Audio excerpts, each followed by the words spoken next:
Welcome 4% business owners. Today I want to share with you a conversation with Jim Pelot around what is it that sets that successful business apart? What is it that helps you step into that 4% of success, aspiring toward both financial freedom and time freedom in your business? What are the keys that you need to really consider?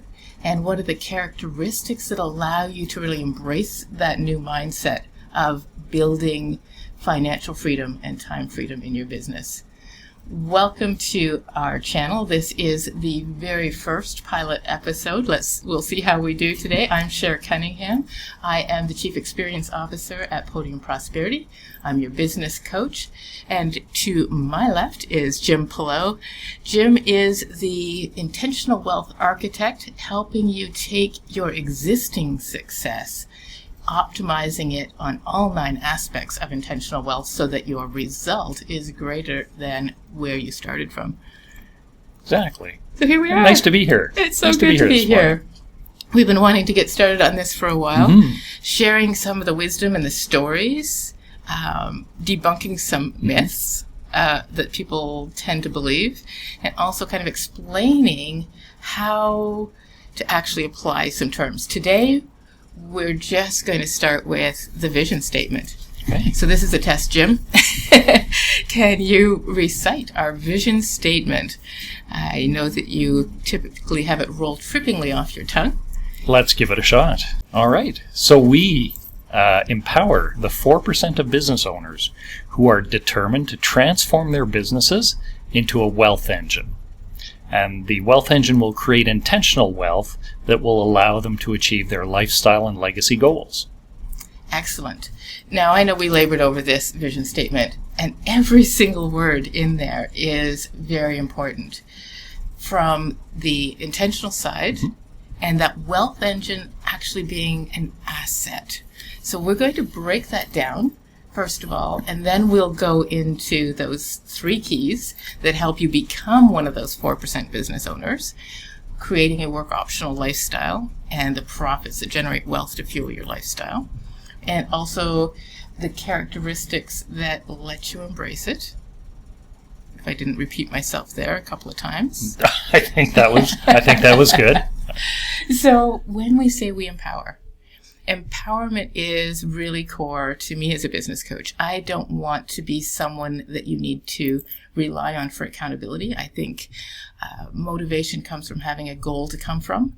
It doesn't come from somebody chasing you with a whip. So being able to use the tools to plan your day, be motivated, stay focused and on task, as opposed to me having to remind you. That's one of the places that I empower people as your coach. From the side of financial wise advice, CFO level standards, it's a little bit of a different story. I read some crazy stats about how many business owners actually look at their cash flow, look at their finances, and understand them, understand the story. Right. So when you picture empowering entrepreneurs from that financial statement and finance standpoint, what do you think is that base level of what they need to understand? Because that can scare people. Maybe I could start talking about that from an analogy perspective. So, as you know, I'm a triathlete, and triathletes participate in 3 sports. So you swim, and then you bike, and then you run. And every triathlete comes from one of those disciplines primarily. You either start out as a runner or you start out as a swimmer. I envy people who start out as swimmers. Or you start out as a cyclist and you get into triathlon because of the challenge of the 3 sports. The sport that you find most challenging, the one that you have least experience in and least knowledge of, is the place where you benefit most from having a triathlon coach, because you don't know anything about that sport. In my many years in business, I know that business owners rarely, in the things that need to happen in a business, rarely come from a finance background. It's very much like the triathlete who's a very good cyclist and a very poor swimmer, and that would be me. So I had to learn to swim. And to do that, I got a coach. And the coach taught me technically about swimming, but also created a training plan for me and then equipped me to go execute that training plan. So I learned to swim essentially with the full knowledge and the backing of somebody who knew how to do that thing. So I think the financial aspect of business for many business owners is not where they've come from. It generally is not their strength. And I think it would be fair to say that certainly in the experience we've had in talking to clients, that there's even a sort of a fear of finance, partly because there are some complexities to it, but also because everybody brings with them a little red wagon of financial things that they learnt as children from their parents, or maybe didn't learn from their parents as children because families don't talk about money. And often in small business, there's lots of family dynamics as well. So they're bringing a whole bunch of probably incorrect money concepts with them. Whatever money concepts they're bringing with them probably didn't originate in a business kind of knowledge sense inside their family. It would have been more family finances. And then there's sort of the general fear of not knowing what you don't know, and that causes issues as well. And a lot of embarrassment as well. I've noticed that every single business owner has a shared set of challenges that they typically come into business with, but they are afraid that they're the only one that has those challenges. And even the feeling of being ready to get coaching, be ready to get mentoring and really dive into the financial plan. It's like somebody says, I'd hire a house cleaner, but I've got to clean the house first. That's exactly right. Or I need to learn to swim before I hire a swimming coach. Well, that kind of defeats the purpose. And I think when people get past that and they recognize, and one of the reasons we're doing this show is just to say, hey, we're normal, happy, friendly people who are very encouraging, and that we create this space of non-judgment. But waiting until it's too late in business is a significant challenge, right? There are those windows of opportunity that you can miss that you don't even know exist. So if you're saying, I'm not big enough yet, that's a problem.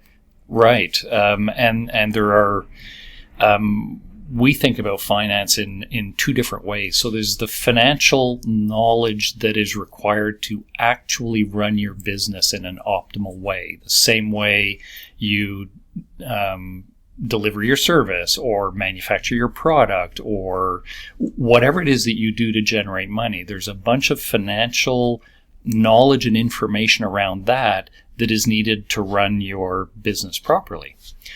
When you're running your business well, and it starts to grow wealth for you, then there's an entirely separate suite of financial knowledge around the management of wealth that is different than managing business. And what we find in our clients is often they benefit quite a lot from support and mentoring and coaching and work in both areas of finance for them. And managing wealth from from a business versus from selling a house or from inheritance is very, very different. There's a lot of layers that you can bring to that for the business owner that they aren't aware exist either.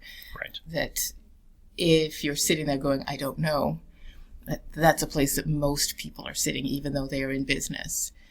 And then taking them from that, bank balance accounting and generate more revenue and hustle. When you get this deeper wisdom around how your finances are growing and how your wealth can be maximized, it can actually be a lot easier than you think. On the business financial side, if we want to think of it that way, the information that's created, and financial information is just sort of an equalized way of thinking about what's going on in your business, because everybody a dollar is a dollar.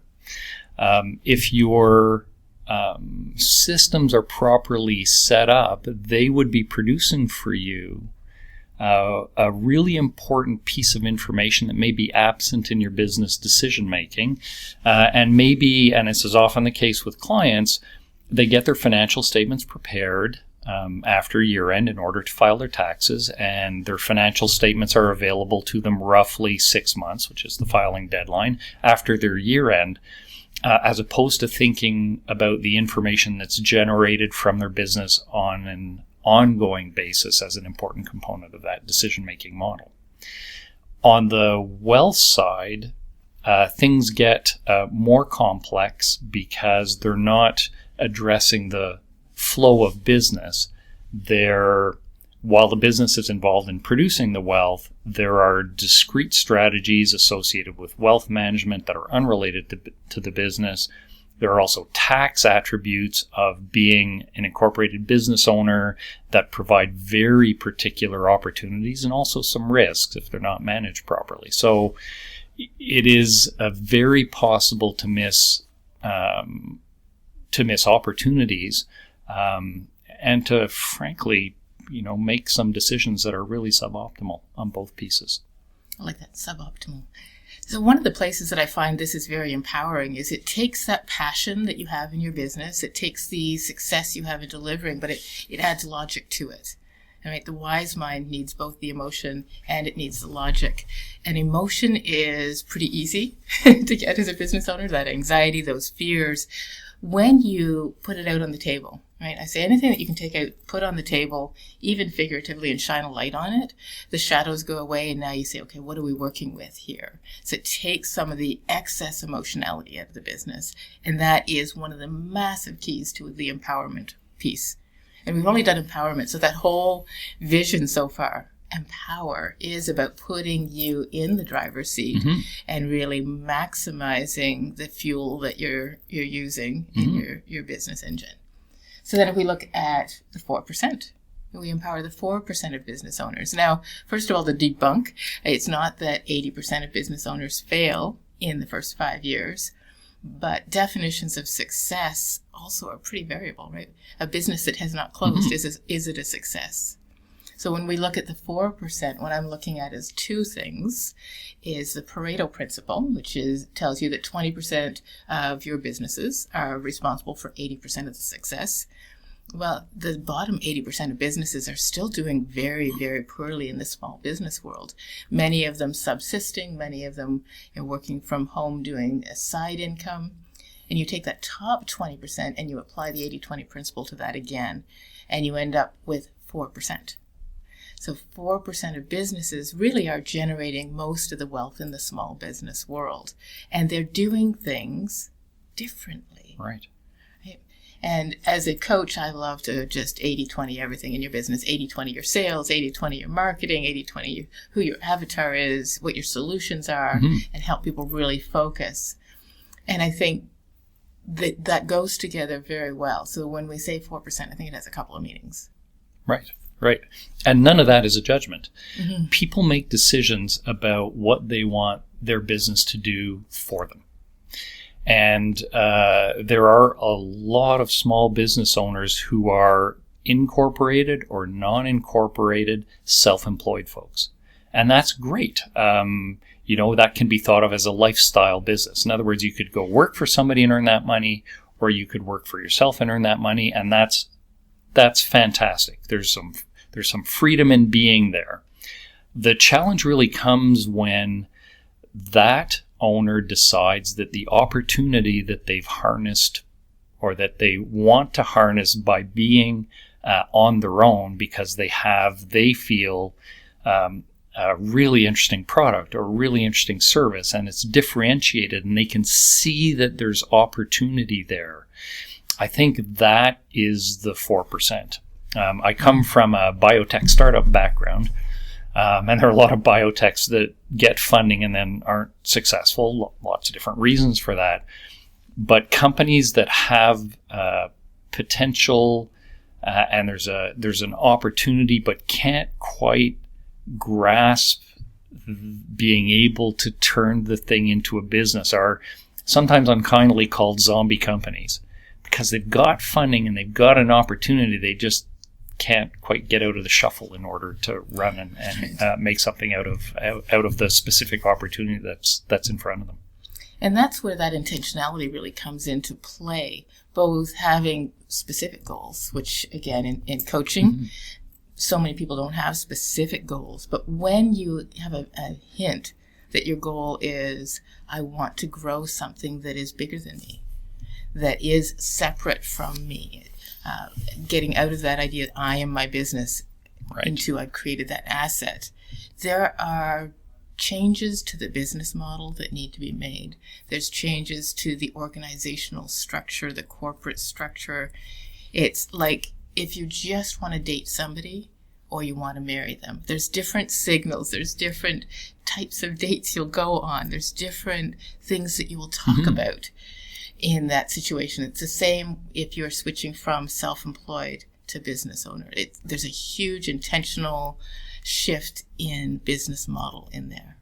It can sound a bit cliche to say that the business owners who are really focused on doing that are able to and prepared to work on their business in addition to working in their business. And there is absolutely a growth phase where you need to do both.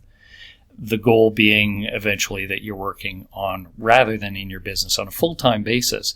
But it's that mindset that I need to step back from doing the thing that generates the revenue to systematize, to institutionalize the value that I know I bring to my clients in a way that can be replicated and scaled. It's that, again, it's overused, but it's the working on the business thing is a really important mindset component of that 4%. We're in a little bit of a microcosm because we hang out with a lot of very wise business advisors. I have had several clients who have never heard the term working on the business. Oh, very good. Right? So it's important to remember that some of the things that we may see as pretty standard knowledge there, right? Okay. That working on the business.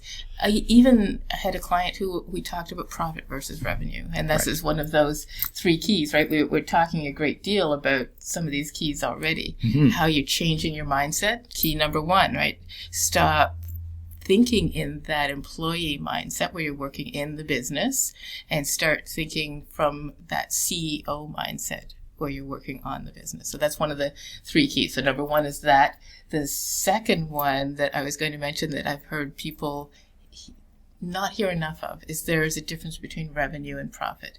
You cannot sell yourself out of a problem in your business because revenue is not a key number for success. It's that profit side of things. And so that's key number 2. And just to make sure we get them all in, part of how you do that, right, stepping out of your business is building the team internally, which is key number 3. Having that internal team and being able to empower them, but also having that external team and adding some depth to the business wisdom you're bringing into your business. In my one of my biotech companies, I was one of the founding members. So the company was 3 researchers, a CEO, a CFO, and receptionist. So there's a core team that strategically, so the researchers were developing the product, and obviously the CEO was a CEO, and I was the chief financial officer. And as the company grew, and by the time we sold it, it was 90 people. And just before we hit 90 people, we hired our first HR person. Wow. And once we got to about 25 people, we hired our first controller. And before that, we had hired a bookkeeper before that. So there's a whole normal path of growth in a business where you're going to add various pieces of expertise. But up until the point where that you're able to fund that with your profits, where it makes sense to insource, is the technical term, those resources, you still have to get that work done in some right-sized mechanism. And the typical way to do that, of course, is to outsource a number of those functions and have them done outside the company with people who are prepared to help you grow the business. And that's where knowing the finances of your company is so important, because that's actually how to make these decisions. And we see this a great deal with a small business owner is they have a feeling they can't keep growing because they're already working 60, 80 hours a week. They're exhausted. They have a feeling they need to hire, but they're not sure how to make the decisions of who's the first hire. Exactly. And realistically, the first hire is the person that frees you up to work on the business, not someone who adds a specialty. Right. And that is a real temptation that business owners go through. It's like, if we bring this in, we add a skill set.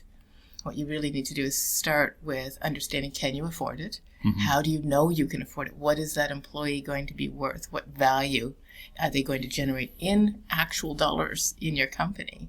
And if you don't know your numbers yet, that's something that you have not been empowered to make wise decisions. Absolutely. If it's you, and it always is just you in the beginning, or almost always one person in the beginning, the business owner, tracking your financial state by looking at your bank account, that makes perfect sense, and it's very simple.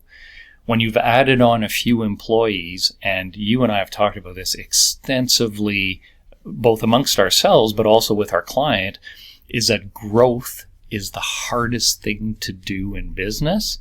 And on the financial side of that, there are lots of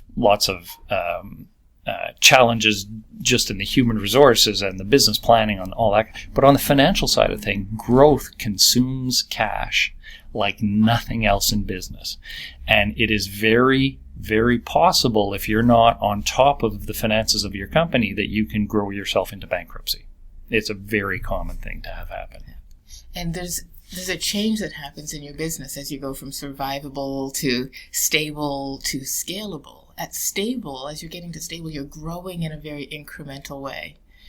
When you hit scalable, there is an exponential level of growth that needs to happen if you aren't going to destroy your company. Right. That if you keep trying to be incremental, you're hitting that wall, and it's these massive expenses because you're trying to grow slowly in a model that you cannot. There's a next scale that needs to happen on top of that is very interesting to kind of dive into and really understand before you make that move. My rule of thumb that I've used for those stages, which are really a very straightforward and brilliant way to think about it, with stability and then scalability, and survival prior to that often, is the company that is 1 million in revenue is different and has to be managed differently and thought of differently than the company that's 5, the company that's 10, and the company that's 25.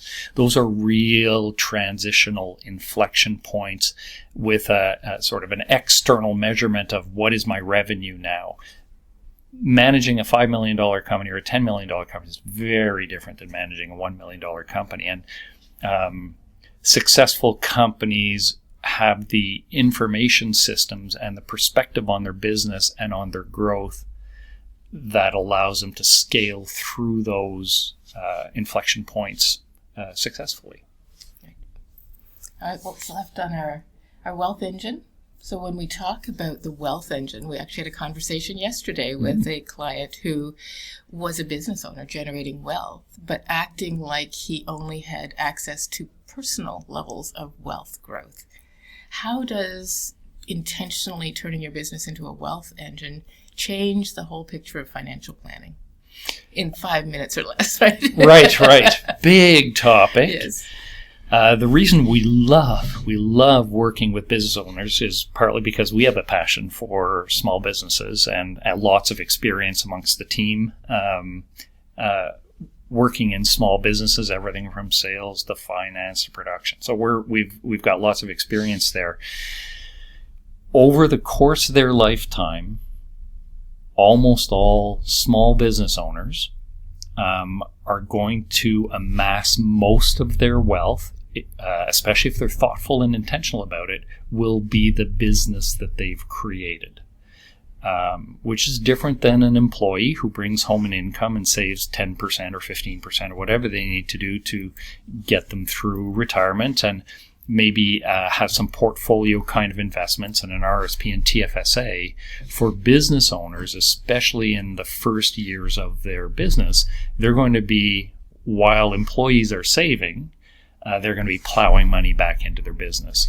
If that's done intentionally, that business is the engine that their legacy, that their lifestyle, that their retirement, that their potential succession to, whether it's another employee or a sale to another company or succession to a child of theirs or to a sibling is going to be predicated on.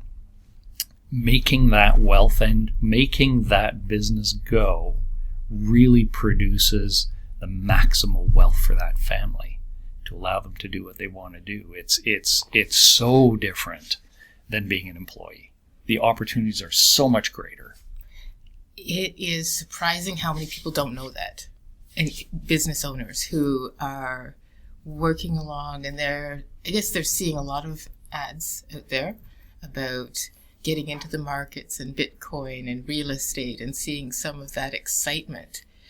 It amazes me that they're not looking at what their reality is, and that they aren't being taught or hearing anywhere that, no, you have a wealth engine.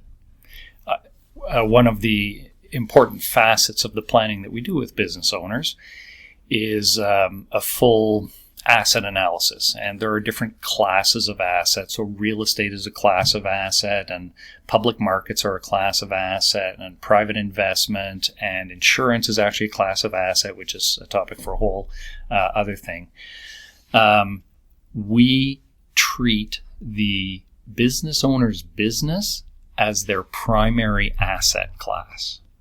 Their secondary most important asset class generally is their principal residence, and then everything else. So when you're trying to help the client optimize the allocation of their wealth into different asset classes, again, another topic is diversification of asset classes is the actual way that you produce differentiated wealth, larger wealth than you would get by being in one class.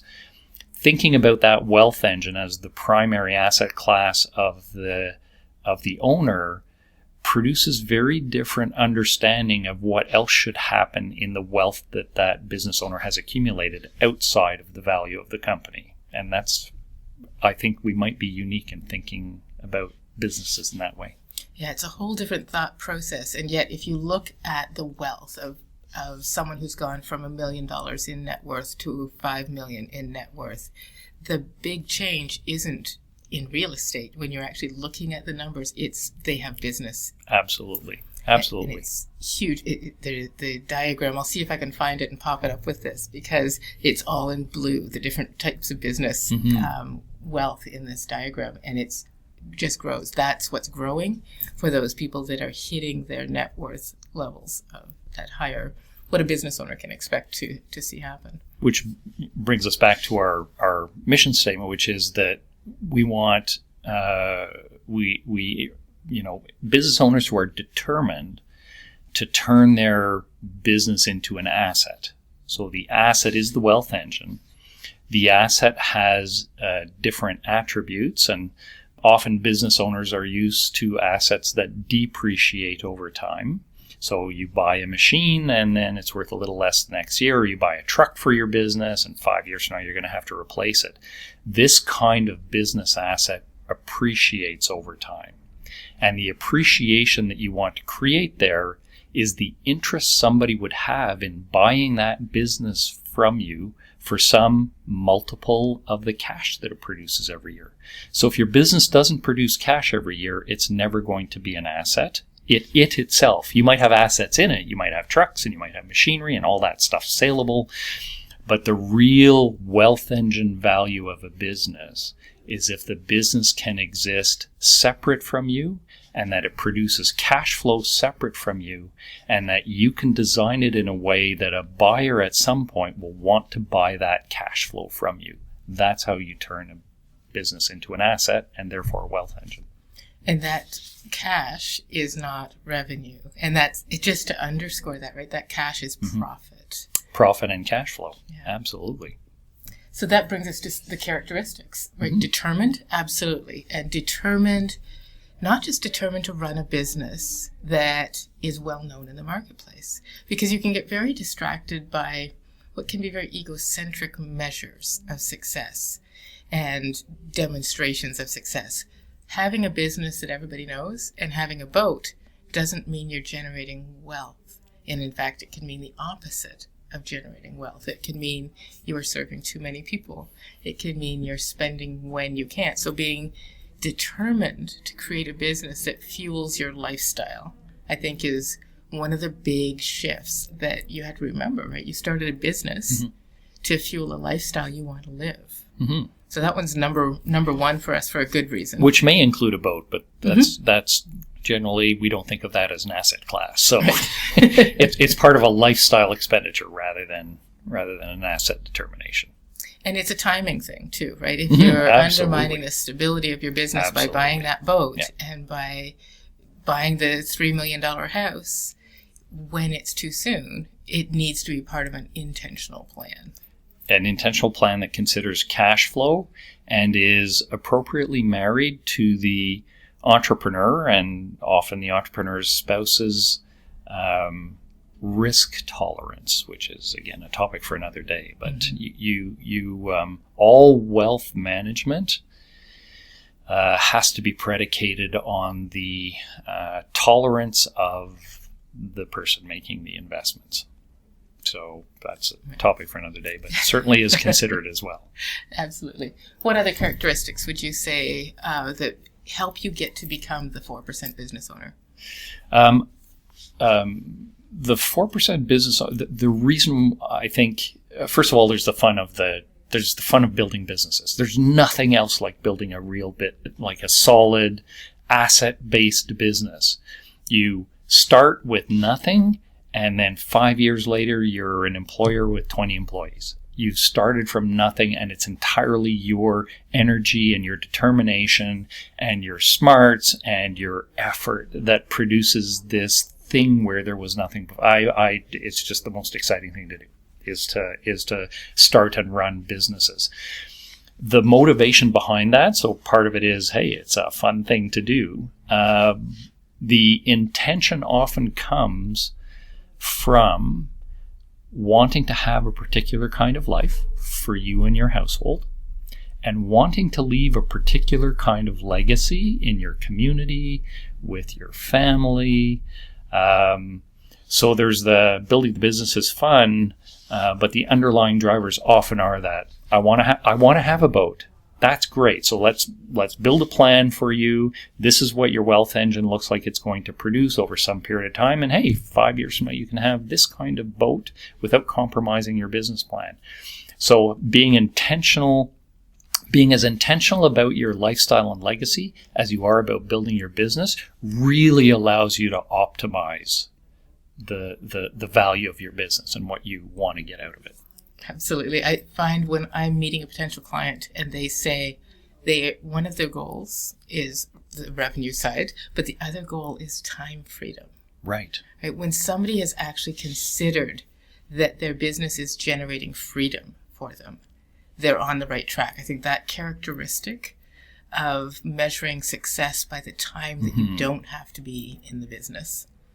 Often I'll meet them and it's just anxiety that they need to get rid of too, right? To be able to free up their energy. So energy freedom is one of the other pieces that I look for, where people say, I don't want to be stressed by it anymore. I want it to dial back to the problems that are exciting again. Right. So they've got a stress tolerance and they're willing to build that stress tolerance. But they're also recognizing that they want a model that generates only the necessary level of stress. They say the size of the problem you solve determines the size of the paycheck you'll pull in. Right. And they're willing to tackle that, but not putting out fires. No, and fun is different for the enjoyment of being a business owner is different for different people. It can be different on different days. It's going to evolve over time as your business gets larger.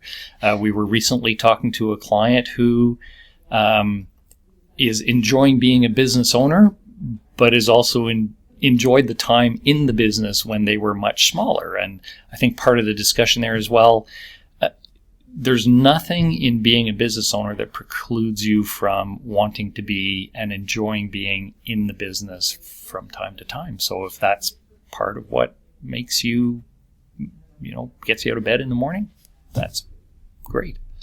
Balanced with needing to have a characteristic of being a leader and being willing to embrace that. Even if you don't feel like a leader when you start, the fact that you started makes you a leader, right?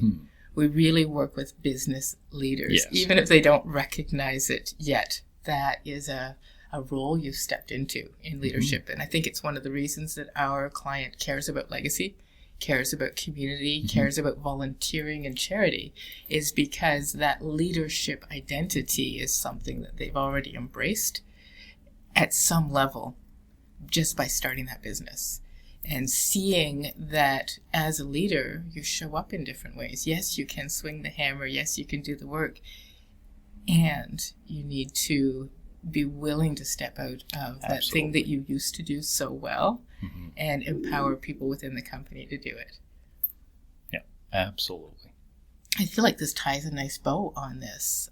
Yeah, I think we covered all the characteristics and the keys, and there are lots of drill down points that will be the subject of future conversations. But that's a really good overview of who we are and why we work with who we work with. Excellent. Well, this has been a lot of fun in this conversation. I hope you got some great things out of this. We will include a link to some of the details of the keys and the characteristics of being the 4% business owner in the show notes so that you can grab those for yourself. And there's a couple of diagrams. Hopefully we'll put them up on this green screen that I'm pointing to behind us here and also make them available in that little worksheet as well. Well, we're looking forward to our next conversation with you.